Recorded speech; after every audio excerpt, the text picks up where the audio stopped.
الصلاة والسلام بعد بسملة والحمد لله اما بعد دوستان گرامی، میں ہوں ناچیز عاجز و فقیر محمد عبد المقیت چشتی آپ حضرات کو صمیم قلب سے عاجزانہ سلام پیش کرتا ہوں۔ بعد ازاں پہلی بار جسارت سخن کر رہا ہوں۔ مالک تعالی ادب میں رہ کر معروضات پیش کرنے کی توفیق عطا فرمائے۔ میرا موضوع ہے شیخ سعدی علیہ الرحمہ اور مسئلہ خطا اجتہادی۔ سامعین کرام، آپ کو معلوم ہے کہ غالیوں نے اہل بیت کی طرف خطا اجتہادی کی نسبت کرنے پر کیا طوفان بدتمیزی اٹھا رکھا ہے۔ میں فارسی وسطی کا ایک ادنا سا طالب علم ہوں۔ میری گزارش یہ ہے کہ ان لوگوں کو تمام مشائخ اسلام سے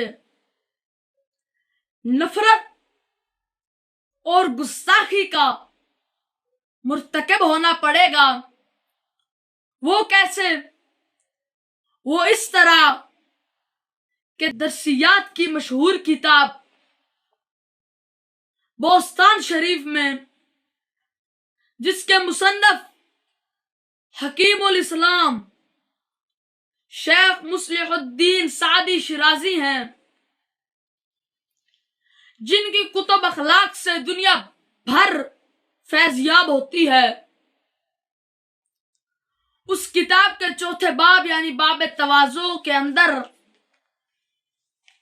سیدنا مولا علی کرم اللہ وجہہ کا ایک مبارک قصہ شیخ سعدی نے نظم فرمایا ہے، جس کا مقصد شریف امت مسلمہ کو تواضع اور انکساری کا بے مثال سبق دینا ہے۔ اولاً میں اس کا خلاصہ محاوراتی زبان میں بیان کرتا ہوں، اور ثانیاً چند اشعار سنانے کے بعد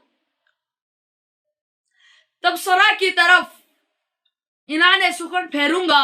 چنانچہ شیخ شیراز فرماتے ہیں، کسی علمی مشکل میں مبتلا ایک پریشان حال بارگاہ مشکل کشا میں حاضر خدمت ہو کر سوال عرض کرتا ہے اور آپ کی جناب سے جواب پاتا ہے۔ محفل میں ایک صاحب علم بزرگ تشریف فرما تھے۔ انہوں نے عرض کی، حضور جواب یوں نہیں بلکہ یوں ہے۔ اس پر مولا علی کرم اللہ وجہہ نے ارشاد فرمایا کہ میں خطا پر ہوں اور تو نے جواب با ثواب دیا ہے، اور اللہ تعالی ہی بڑے علم والا ہے۔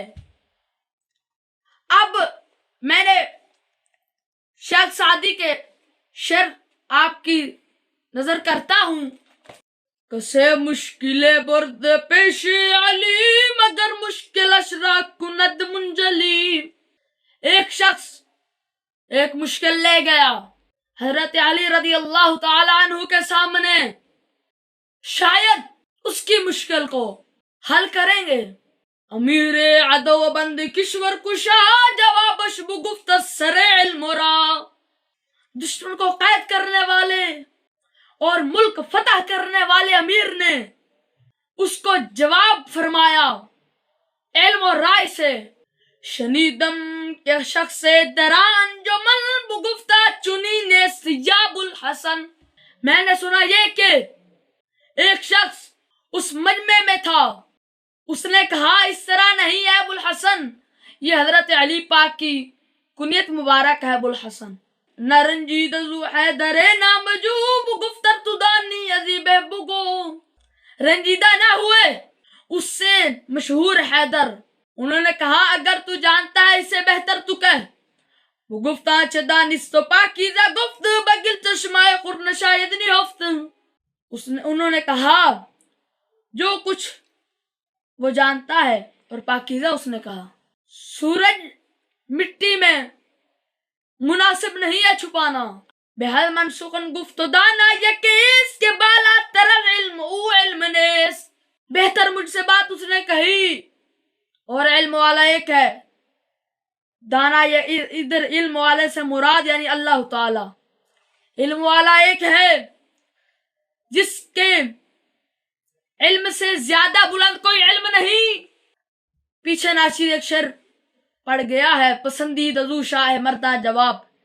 جی اصل میرے موضوع کا مقصد ہی یہ شعر ہے. پسندیدہ زو شاہ مردہ جواب کہ من بر خطا بودم او بر ثواب. اصل ماخذ اس شعر کے اندر ہے. گری مروز بودے خدا بندے جا نہ کر دے خودس کبر دروے نگاہ. اگر آج ہوتا کوئی مرتبے والا نہ کرتا تکبر کی وجہ سے اس میں نگاہ. بدر کر دے از بارگاہ حاجبش فروق و فتن دے بنا واجبش. نکال دیتا بارگاہ سے اس کو دربان کوٹتے ملازم اس کو ناحق. کہ من بعد بے آبروئی مکن ادب نیست پیش بزرگاں سخن. ادھر شعر سے پہلے گفتندے محذوف ہے جیسے پیچھے آیا ہے بدر کر دے فروق و فتن دے. وہ کہتے کہ اس کے بعد گستاخی نہ کر. ادب نہیں ہے بزرگوں کے سامنے بولنا. یہ کہہ رہا کہ پندار در سر بود پندار ہرگز کے حق بشنود. جس کے سر میں تکبر ہے نہ گمان کر ہرگز یہ کہ حق وہ سنے گا. زی علمش ملالا یا دزواز ننگ شقائق ببارا نرویز سنگ. علم سے اس کو تکلیف آئے گی وعظ اور نصیحت سے شرم. پچھلے قرینے کی وجہ سے آگے بھی آیت معذوف نکالیں گے کیونکہ پھول باوجود بارش کے نہیں اگتا پتھر سے. نبی نی کیا زخا کے افتاد خار بروید گلو بش گفد نو بہار. کیا تو نہیں دیکھتا یہ کہ گری ہوئی ذلیل مٹی سے اگتا ہے سبزہ اور کھلتا ہے پھول. یعنی برویت کا فاعل نو بہار بن جائے اور بشگفت کا فاعل پھول بن جائے یعنی گل. مریض حکیمہ ستی ہائے در کجا بھی نیت خیش تنخواہ جپر نہ گرا اے حکیم. وہاں نصیحتوں کے موتی جہاں تو دیکھے تکبر سے خواجہ بھرا ہوا.